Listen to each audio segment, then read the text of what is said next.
Assalamualaikum warahmatullahi wabarakatuh.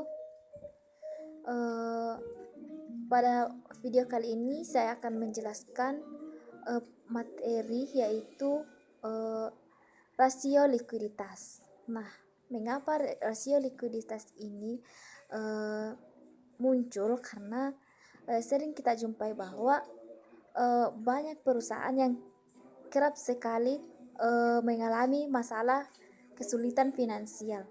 Nah, masalah kesulitan finansial ini sehingga banyak perusahaan yang tidak mampu melunasi hutang jangka pendeknya maupun hutang jangka panjangnya. Nah, ada beberapa faktor yang mempengaruhi suatu perusahaan yang tidak mampu untuk melunasi hutang jangka pendeknya, yaitu yang pertama yaitu karena perusahaan ini memang tidak memiliki dana sama sekali untuk melunasi utang itu sendiri. Kemudian yang kedua yaitu perusahaan ini bukannya tidak mempunyai dana, hanya saja perusahaan ini menunggu sampai dia itu mempunyai pemasukan, misalnya dari penagihan piutang, penjualan barang dagang dan lain-lainnya. Kemudian adapun pengertian dari rasio likuiditas. Nah, rasio likuiditas ini adalah rasio yang menunjukkan kemampuan perusahaan dalam melunasi utang jangka pendeknya yang sudah jatuh tempo. Dengan kata lain bahwa rasio likuiditas ini adalah rasio yang dapat digunakan untuk mengukur sebagaimana tingkat kemampuan suatu perusahaan untuk membayar hutang jangka pendeknya yang sudah jatuh tempo. Nah, apabila suatu perusahaan mampu melunasi hutang jangka pendeknya sebelum jatuh tempo terjadi, maka perusahaan ini dikatakan sebagai perusahaan yang liquid. Sebaliknya, jika perusahaan tidak mampu untuk memenuhi hutang jangka pendeknya pada saat jatuh tempo, maka perusahaan ini dikatakan sebagai perusahaan yang tidak liquid.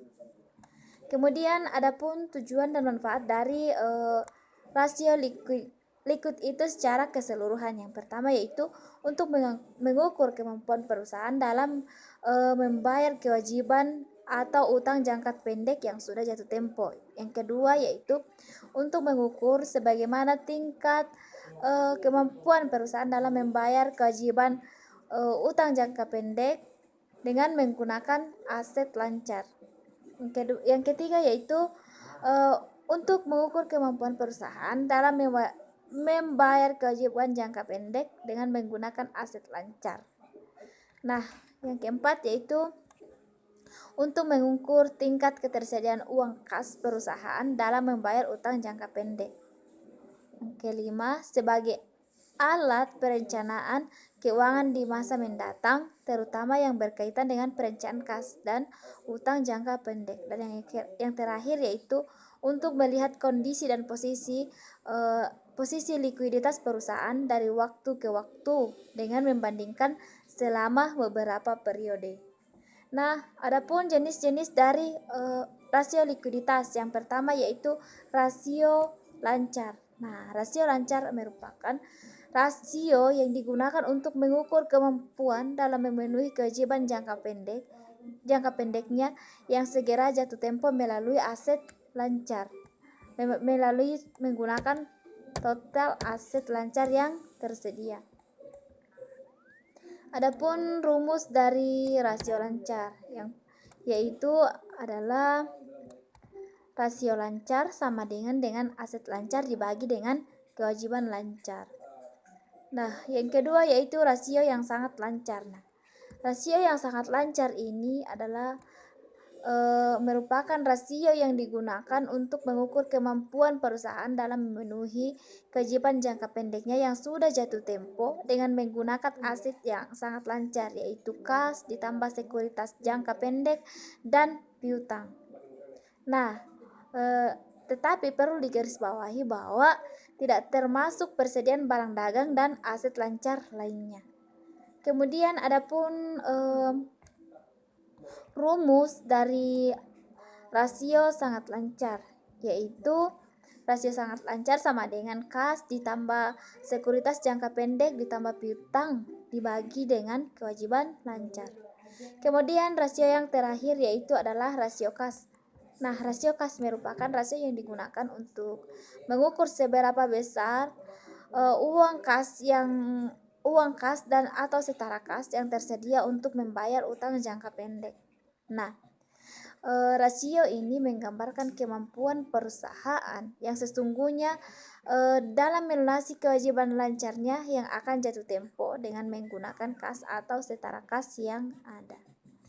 Kemudian rumus dari rasio kas yaitu rasio kas sama dengan kas atau setara kas dibagi dengan kewajiban lancar. Nah, saya kira itulah penjelasan yang bisa saya sampaikan pada materi rasio likuiditas.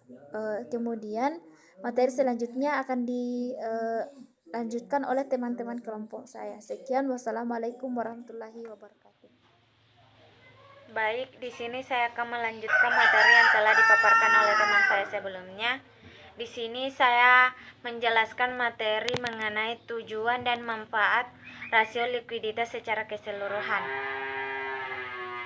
Yang pertama yaitu untuk mengukur kemampuan perusahaan dalam membayar kewajiban atau utang yang akan segera jatuh tempo.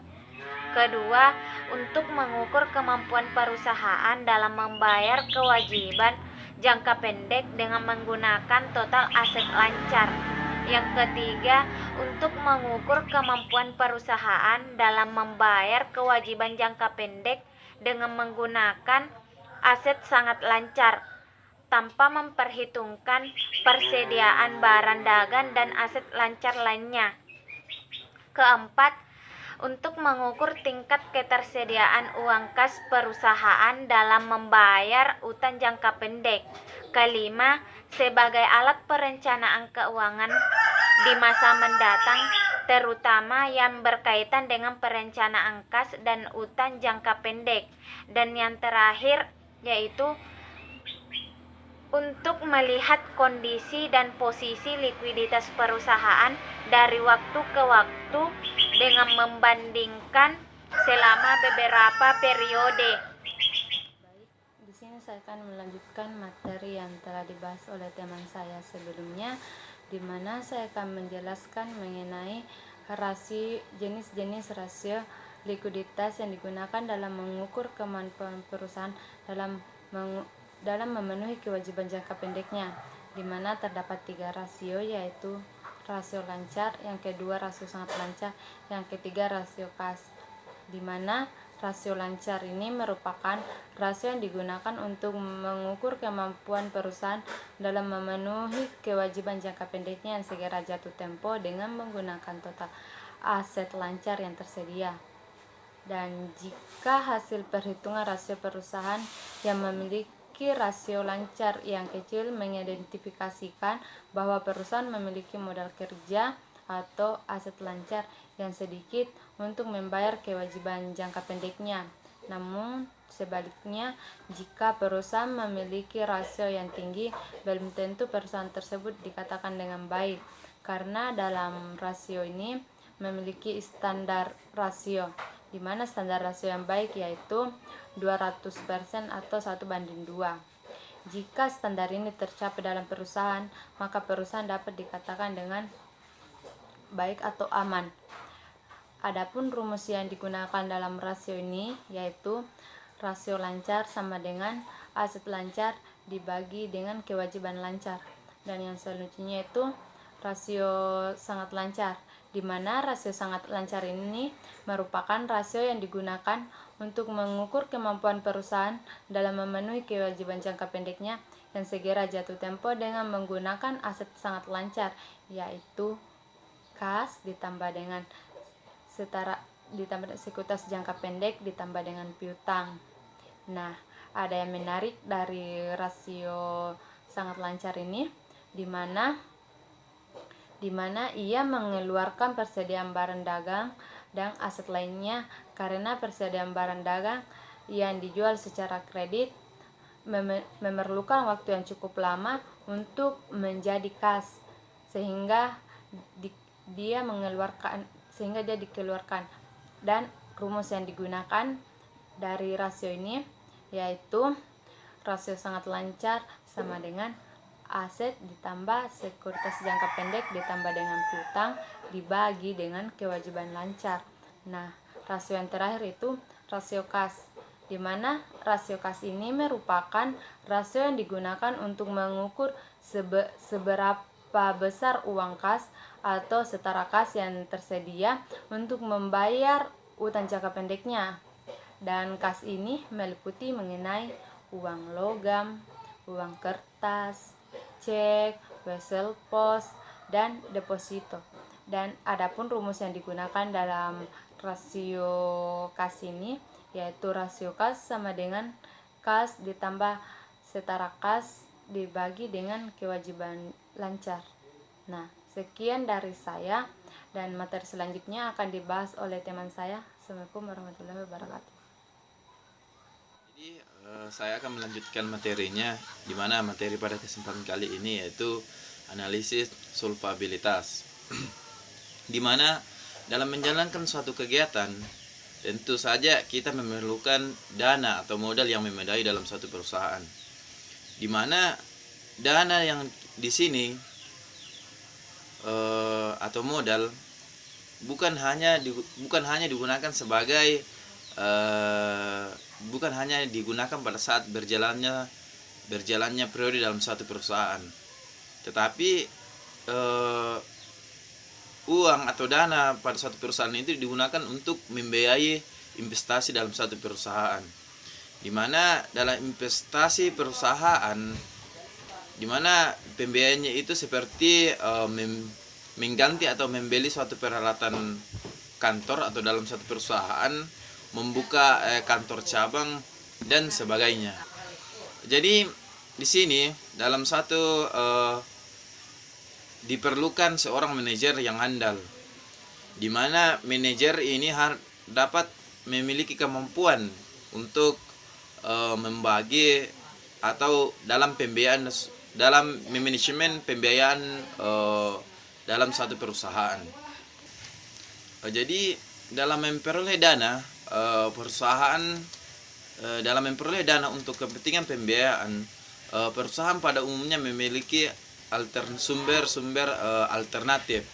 Nah, di mana keputusan dalam memilih alternatif itu dipengaruhi dari beberapa faktor seperti kemudahan dalam mendapatkan dana, jumlah dana yang dibutuhkan, jangka waktu pengembalian dana, kemampuan perusahaan dalam membayar dan pinjaman, dan pertimbangan pajak. Jadi secara garis besar pembiayaan dalam satu perusahaan itu dibagi menjadi dua bagian, di mana yang pertama ini adalah pembiayaan utang dan kemudian pembiayaan ekuitas. Jadi yang dimaksud dengan pembiayaan utang adalah pembiayaan yang dilakukan dengan cara menerbitkan surat utang atau seperti wesel atau semacam obligasi. Kemudian pembiayaan ekuitas adalah pembiayaan yang dilakukan pembiayaan yang dilakukan dengan modal sendiri atau menerbitkan surat ekuitas seperti saham. Jadi untuk lebih memahami ke dalam pembiayaan utang dan pembiayaan ekuitas, terlebih dulu kita jelaskan mengenai ciri-ciri dari kedua pembiayaan tersebut. Di mana pembiayaan utang ini terdapat ciri-ciri seperti terdapat tanggal jatuh tempo, memiliki nilai nominal, dan memerlukan pembiayaan bunga secara berkala. Dan kemudian ciri-ciri dari pembiayaan ekuitas yaitu memiliki pembayaran dividen, memiliki nilai pari, dan tidak memiliki tanggal jatuh tempo. Jadi di dalam kedua pembiayaan ini juga memiliki satu kelebihan, di mana dalam pembiayaan utang kelebihannya itu kemudahan dalam mendapatkan dana, dan yang kedua itu tidak terikat dalam suatu aturan atau persyaratan tertentu, dan kemudian waktu pengambilannya itu tidak terbatas, kemudian tidak memiliki bunga, dan jadi di sisi lain jika suatu perusahaan memiliki pinjaman sebagai alternatif dalam pembiayaan, kelebihannya itu dalam satu pinjaman ini kita lebih mendapatkan suatu dana yang lebih besar. Jadi kalau dilihat dari sudut editor, bahwa pendanaan atau pembiayaan ini memang memiliki beberapa keuntungan dibandingkan dalam menerbitkan saham. Jadi yang pertama itu bahwa kreditor itu tidak memiliki hak suara seperti halnya pemegang seperti halnya dengan pemegang saham, sehingga pemilik perusahaan ini tetap memiliki kendali penuh dalam suatu perusahaan. Kemudian selanjutnya yaitu adalah beban bunga yang dibayarkan dapat dikurangi untuk tujuan pajak, sedangkan dividen yang didapat itu kita bagi kepada pemegang saham. Jadi dalam mempertimbangkan kelebihan dan kekurangan antara pembiayaan utang dan pembiayaan ekuitas, di mana kita butuh suatu alternatif baru, di mana kita analisis gabungkan antara pembiayaan ekuitas dengan pembayaran utang, di mana kedua pembiayaan ini kita harus menganalisis dengan cermat apakah bagaimana dampak jangka pendeknya dan juga dampak jangka panjangnya. Itu yang harus kita perhatikan dalam menganalisis pembiayaan utang dan menganalisis pembiayaan modal. Jadi di sini bahwa rasio solvabilitas memang merupakan suatu rasio yang digunakan untuk mengukur sejumlah mana aset perusahaan ini dibiayai oleh utang. Dengan kata lain bahwa rasio solvabilitas ini merupakan rasio yang digunakan untuk mengukur seberapa besar utang yang kita gunakan untuk pemenuhan aset, atau juga dalam memenuhi rasio solvabilitas itu merupakan juga memenuhi segala kewajiban baik kewajiban jangka pendek maupun kewajiban jangka panjang. Jadi dalam rasio solvabilitas ini memang memiliki beberapa implikasi, di mana yang pertama itu kreditor ini memandang jumlah ekuitas debitor sebagai margin keamanan. Jadi penguasaan atau pengendalian dalam satu perusahaan ini akan tetap berada di tangan editor apabila sumber dari pinjaman ini dari pendanaan ini berasal dari pinjaman atau utang. Kemudian selanjutnya yaitu jadi sumber pendanaan yang berasal dari penerbitan atau penjualan saham akan menimbulkan pengaruh atau bahkan kendali pemegang saham atau investor terhadap suatu perusahaan. Kemudian selanjutnya itu apabila suatu perusahaan memperoleh penghasilan lebih dari dana yang dipinjamnya, maka dibandingkan dengan bunga yang harus dibayar, dibayarkan kepada kreditor, maka kelebihannya tersebut harus dibagi hasil kepada pemilik saham. Baiklah, saya akan melanjutkan pembahasan dari saudara Ricky yang mengenai analisis rasio solvabilitas, di mana perusahaan dengan rasio solvabilitas yang tinggi akan dapat berdampak pada timbulnya resiko keuangan yang besar, namun juga memiliki peluang yang besar untuk memperoleh laba yang tinggi. Nah, di mana resiko keuangan yang besar ini timbul karena di mana perusahaan harus membayar atau menanggung pembayaran bunga dalam jumlah yang besar. Tetapi apabila perusahaan menggunakan dana hasil pinjaman ini dengan efisien dan efektif, dengan membeli aset produktif seperti mesin dan peralatan untuk biaya ekspansi perusahaan, maka hal ini akan memberikan peluang yang tinggi kepada perusahaan untuk meningkatkan hasil usahanya. Sebaliknya, jika perusahaan memiliki rasio solvabilitas yang rendah, maka perusahaan juga akan mendapatkan peluang yang rendah untuk memperoleh laba yang tinggi. Nah, di sini seorang manajer keuangan yang handal harus memiliki kepiawaian dalam mengelola tingkat solvabilitas perusahaan. Ya, karena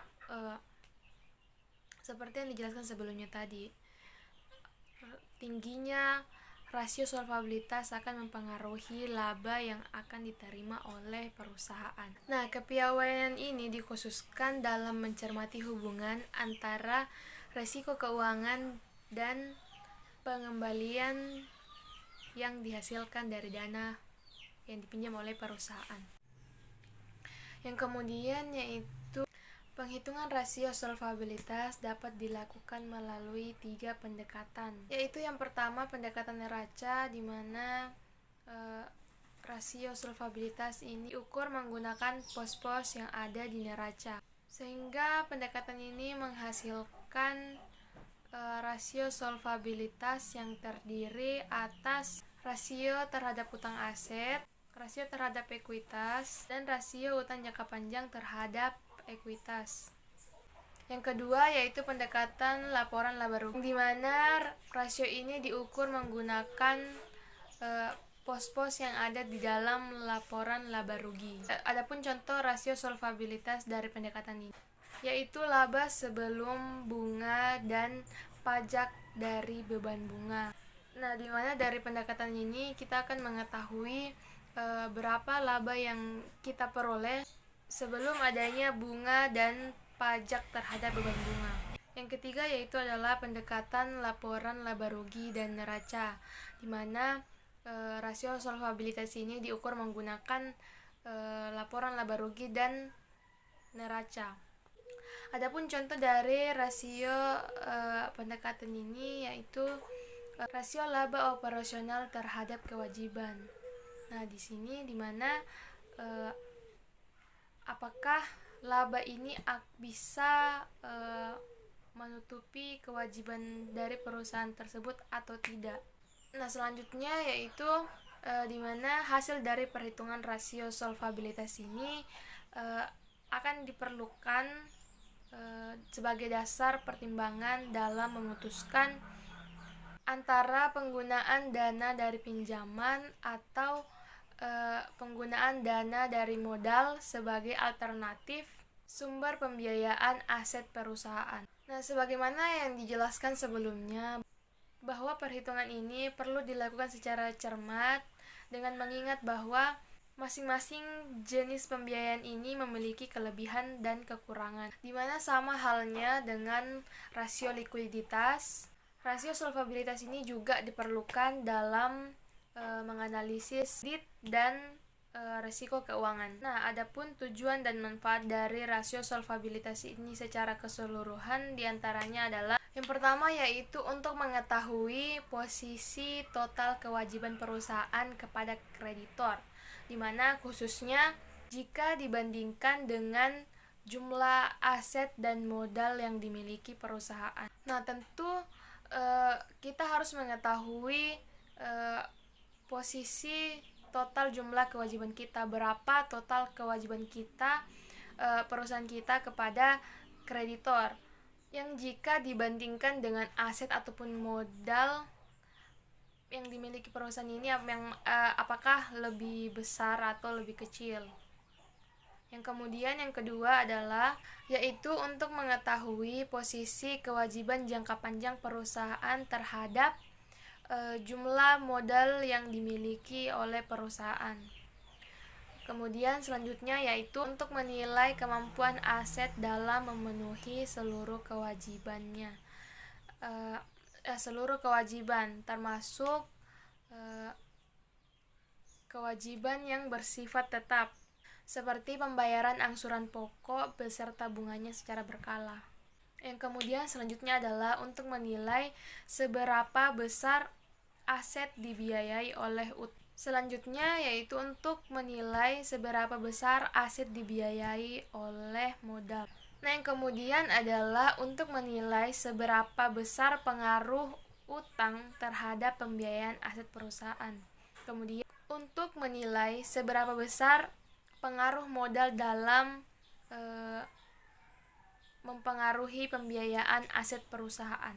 Yang selanjutnya adalah untuk mengukur berapa bagian dari setiap rupiah aset ini yang dijadikan sebagai jaminan utang bagi kreditor.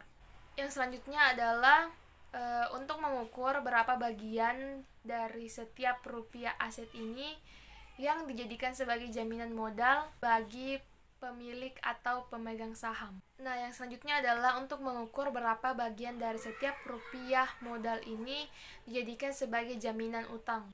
Kemudian juga untuk mengukur berapa bagian dari setiap rupiah modal ini bisa dijadikan sebagai jaminan utang jangka panjang. Yang kemudian selanjutnya yaitu untuk menilai sejauh mana atau berapa kali perusahaan dalam membayar bunga pinjaman, yang dimana ini diukur dari jumlah laba sebelum bunga dan pajak. Nah, yang terakhir ini adalah untuk mengukur sejauh mana atau berapa kali perusahaan dalam melunasi seluruh kewajiban, yang dimana ini diukur dari jumlah laba operasional melalui rasio solvabilitas. Milik perusahaan untuk jenis perusahaan perorangan ini bisa menilai kemampuan manajemen ini selaku agen dalam mengelola dana yang dipercayakannya, termasuk dalam hal pembiayaan aset perusahaan. Namun di sisi lain, melalui rasio solvabilitas ini, pihak manajemen juga dapat memonitor dengan baik struktur modal perusahaan ini, yaitu dengan perbandingan antara jumlah pembiayaan modal dan jumlah pembiayaan utang. Di samping itu juga pihak internal perusahaan tersebut, rasio solvabilitas ini juga berguna bagi pihak eksternal perusahaan. Nah, investor sekuritas ini khususnya investor jangka pendek sangat berkepentingan terhadap rasio solvabilitas investe, terutama dalam hal pengembalian atas jumlah dana yang disetorkannya. Di sini termasuk pembagian dividen tunai.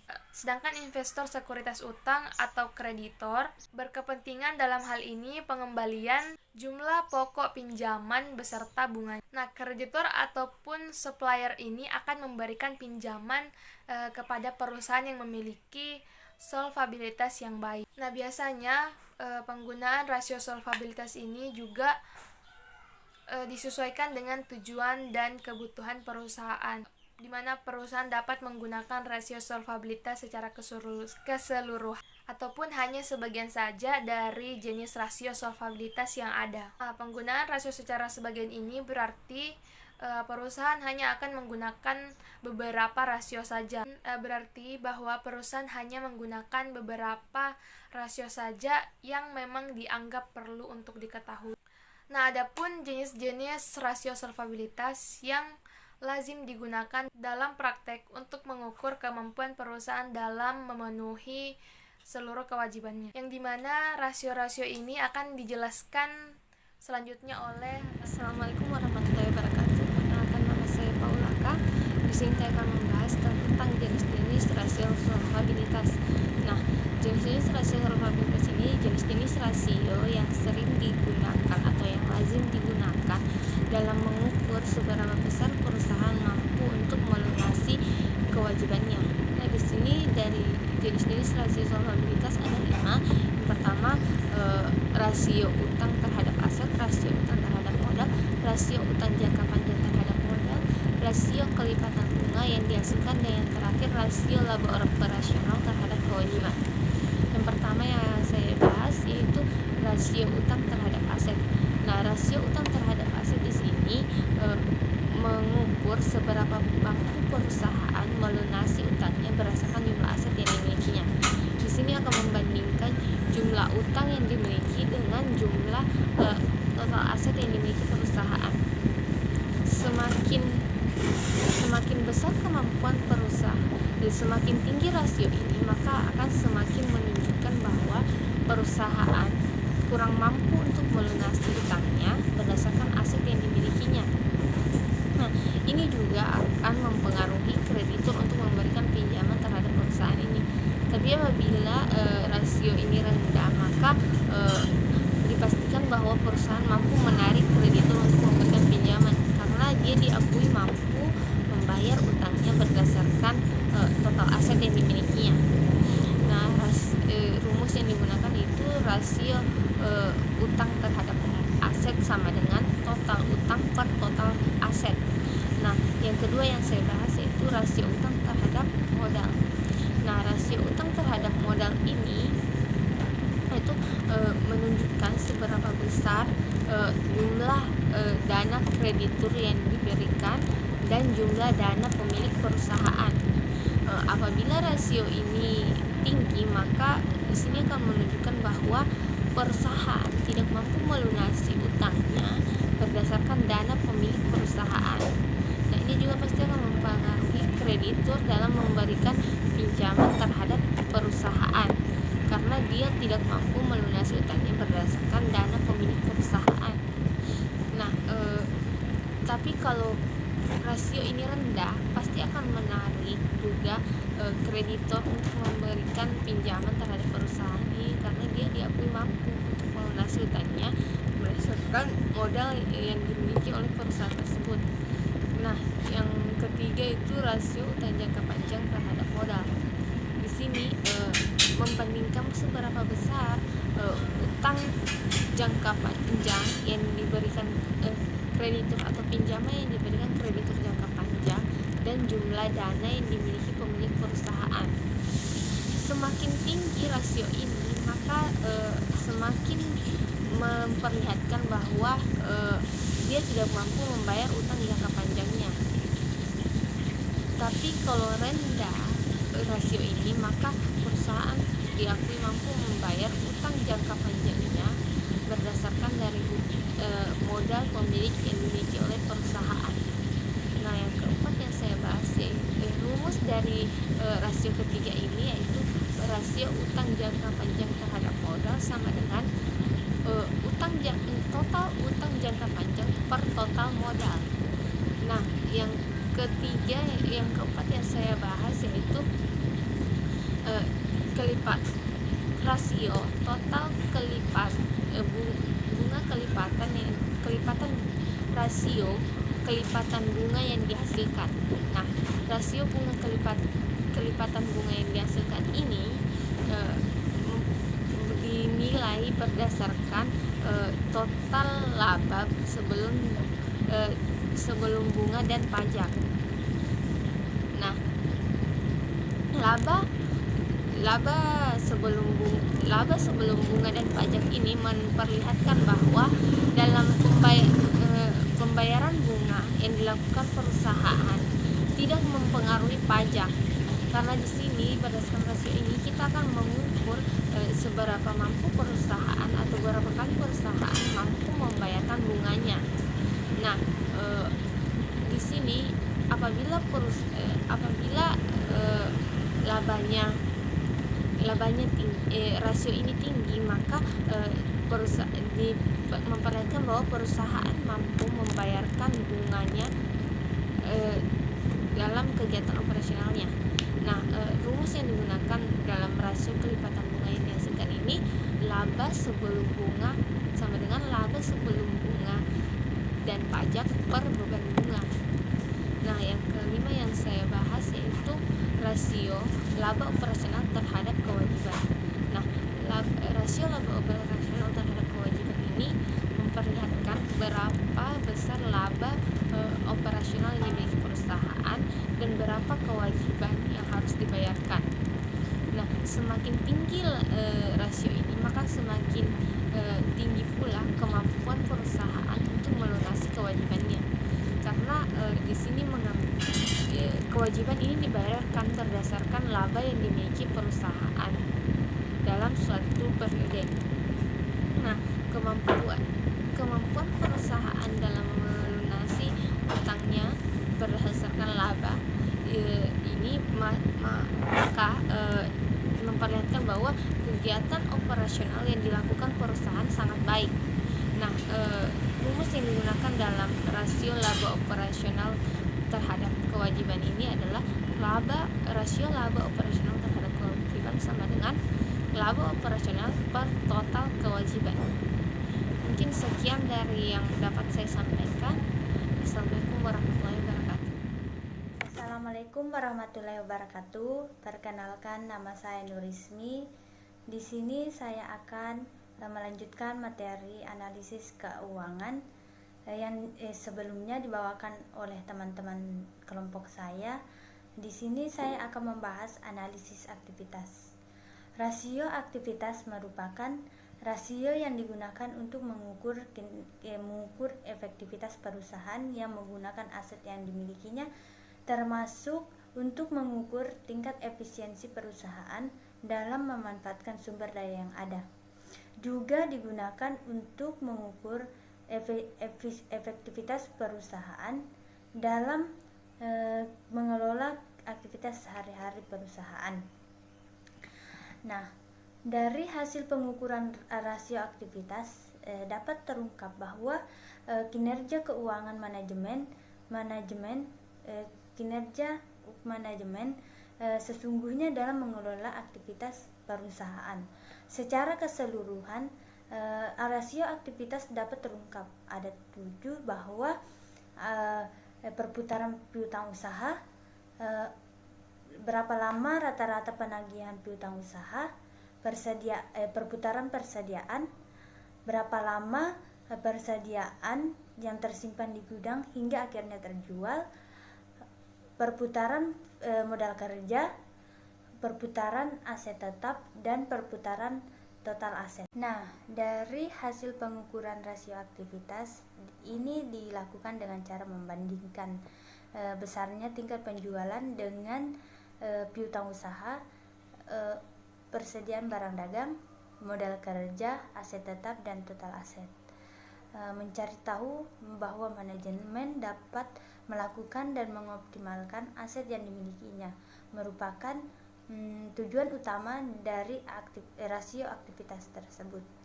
Berikutnya ada 5 tujuan dan manfaat rasio aktivitas secara keseluruhan. Yang pertama, untuk mengukur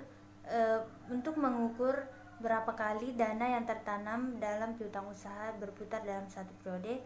Yang kedua, untuk menghitung berapa lamanya rata-rata penagihan piutang usaha, serta sebaliknya mengetahui berapa hari lamanya piutang usaha tidak dapat ditagih. Yang ketiga, untuk menilai efisien tidaknya aktivitas penagihan piutang usaha yang dilakukan selama periode.